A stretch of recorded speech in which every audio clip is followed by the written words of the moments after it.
Graça, misericórdia e paz da parte de nosso Senhor e Salvador Jesus Cristo. Amém? Saúdo a igreja com um abraço carinhoso.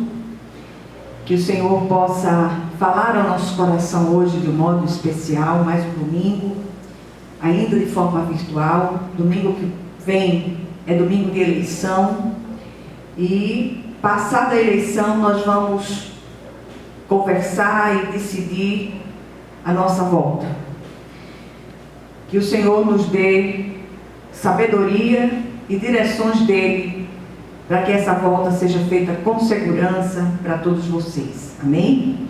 Vamos abrir nossa Bíblia hoje na Epístola de Paulo aos Gálatas, capítulo 3, e vamos ler do versículo 6 ao 13. Gálatas 3, de 6 a 13, diz assim a palavra do Senhor. É o caso de Abraão, que creu em Deus, e isso lhe foi imputado para a justiça. Sabei, pois, que os da fé é que são filhos de Abraão. Ora, tendo a Escritura previsto que Deus justificou pela fé os gentios, pré-anunciou o Evangelho a Abraão: em ti serão abençoados todos os povos. De modo que os da fé são abençoados com o crente Abraão. Todos quantos, pois, são das obras da lei, estão debaixo de maldição, porque está escrito: maldito todo aquele que não permanece em todas as coisas escritas no livro da lei para praticá-las. E é evidente que pela lei ninguém é justificado diante de Deus, porque o justo viverá pela fé. Ora, a lei não procede de fé, mas aquele que observar os seus preceitos, por eles viverá. Cristo nos resgatou da maldição da lei, fazendo-se Ele próprio maldição em nosso lugar, porque está escrito: maldito todo aquele que for pendurado em madeiro. Amém? Vamos orar. Senhor nosso Deus e nosso Pai Celestial, vem falar ao nosso coração, vem iluminar os olhos do nosso entendimento para que possamos compreender aquilo que o Senhor deseja ministrar aos nossos corações e que possamos ter o discernimento, a compreensão dessas verdades eternas, em nome de Jesus. Amém. Meus amados, nesses dias nós tomamos conhecimento de uma dessas celebridades midiáticas que se dizia cristã, que se dizia pastora, e que de repente voltou aos velhos caminhos e saiu difamando os cristãos de forma generalizada. E aí nós nos lembramos desse texto aos Gálatas, que mostra que Cristo, por amor, se fez maldito em nosso lugar. Não foi o líder daquela congregação, não foi a liderança, não foi a igreja eclesiástica, aliás, a igreja local, a comunidade eclesiástica local, mas Cristo que morreu por nós. E o Senhor, Ele fez isso por amor extremo.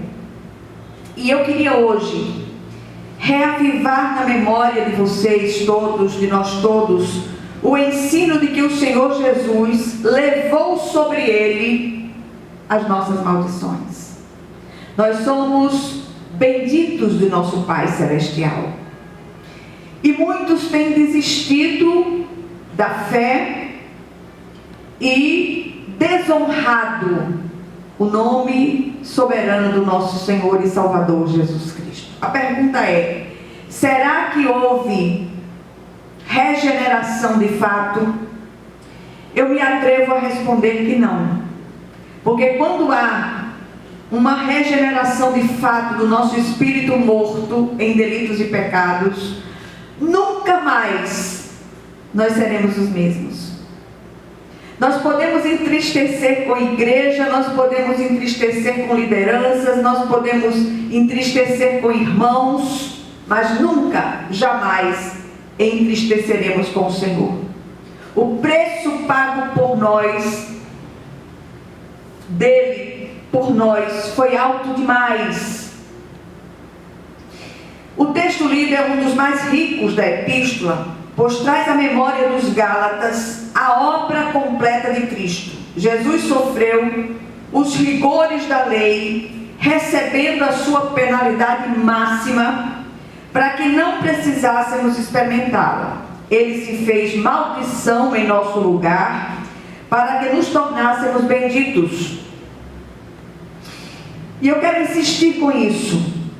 Eu creio que as verdades centrais do Evangelho não têm sido pregadas.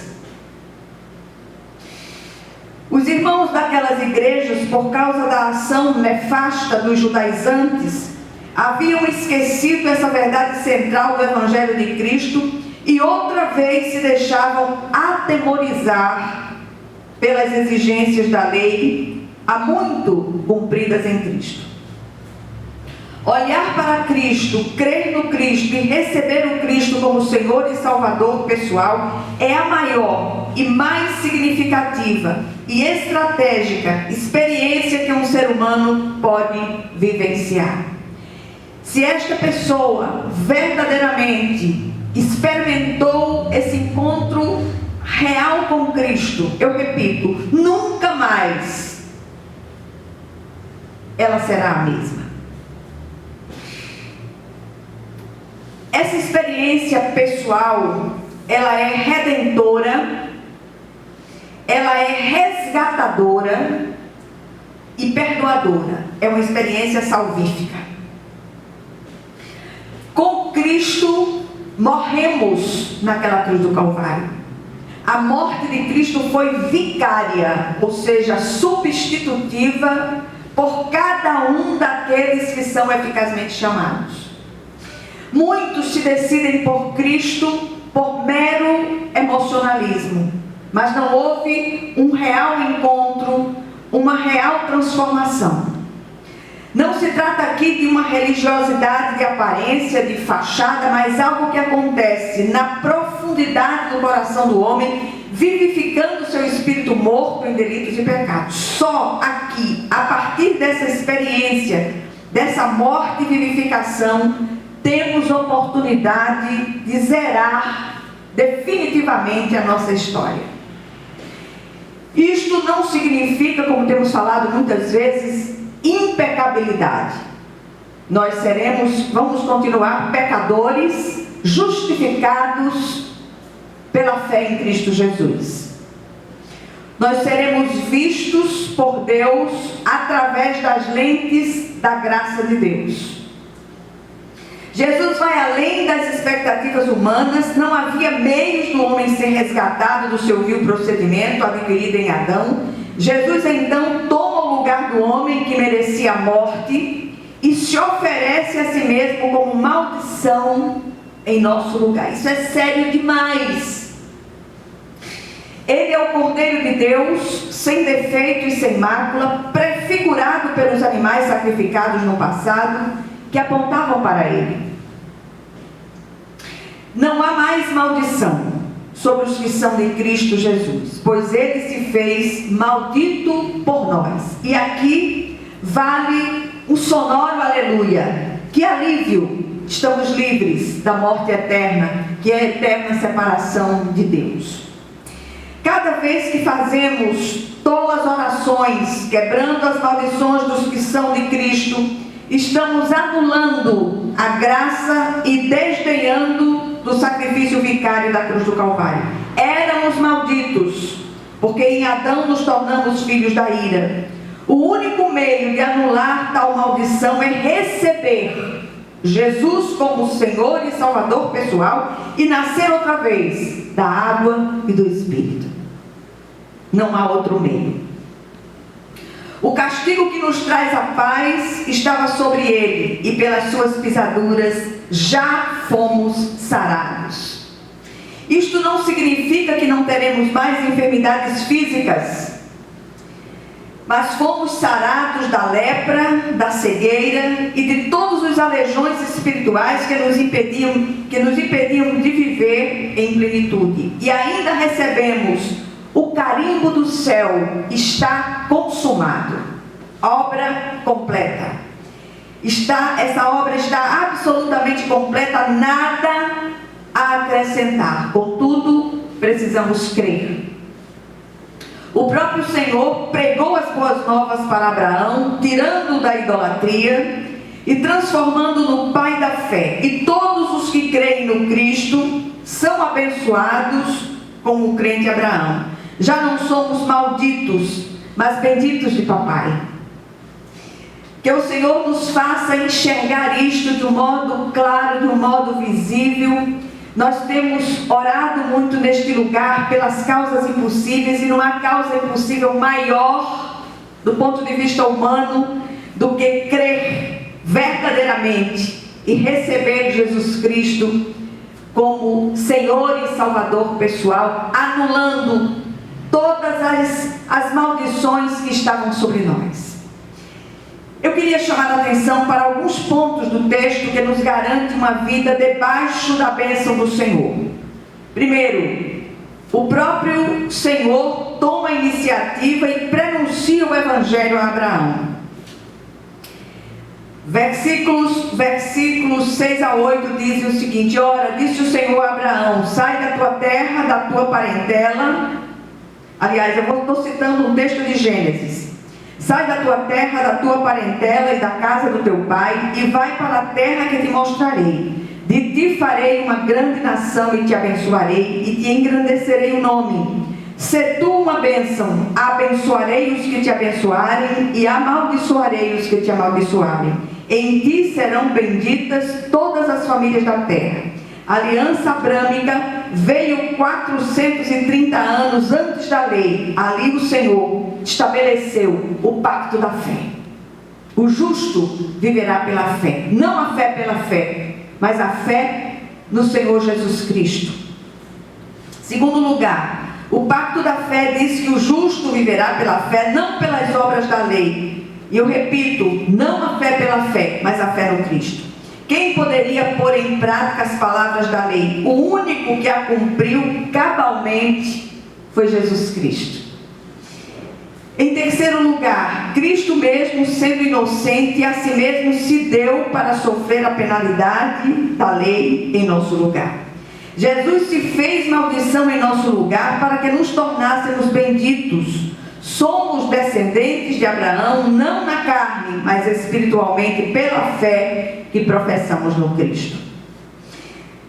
Qualquer outra percepção nossa anula o que a graça realizou e desdenha da obra salvífica de Cristo. Presta atenção em nome de Jesus. Nunca foi tão importante, tão vital para a nossa vida espiritual nos firmarmos nesta verdade eterna. Somos salvos em Cristo Jesus. Fomos alcançados pela misericórdia de Deus. Recebemos as bênçãos através do sacrifício vicário de Jesus na cruz do Calvário. Olha o que diz Ezequiel: darei a eles um coração não dividido e porei um novo espírito dentro deles. Retirarei deles um coração de pedra e lhes darei um coração de carne. Então agirão segundo os meus decretos e serão cuidadosos em obedecer as minhas leis. Eles serão o meu povo e eu serei o seu Deus. Ezequiel 11, 19 e 20. A obra de Cristo está completa. E eu repito, recebemos o carimbo do céu. Se você verdadeiramente é de Jesus, você tem um carimbo celestial sobre a sua vida. Obra completa, está consumado. Não somos mais malditos, mas benditos do Senhor. Creiamos nisso e não nos deixemos enredar por quaisquer outro ensino que roube a centralidade da cruz, a centralidade da obra de Cristo.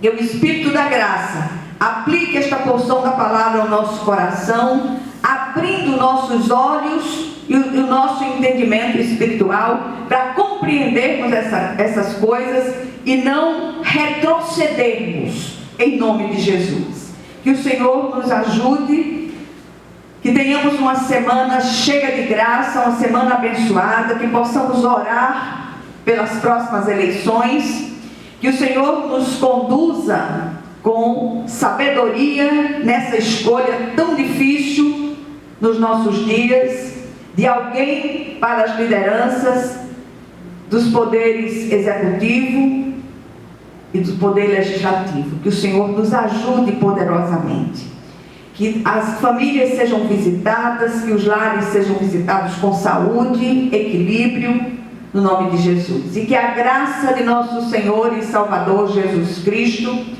o amor infinito de Deus, o nosso Pai Celestial, que as consolações e comunhão do Santo Espírito estejam com todos vocês e com todo o povo de Deus, espalhado por toda a face da terra, desde agora e para todo o sempre. Amém, amém e amém. Que Deus os abençoe e conceda uma semana cheia de graça, em nome de Jesus Cristo.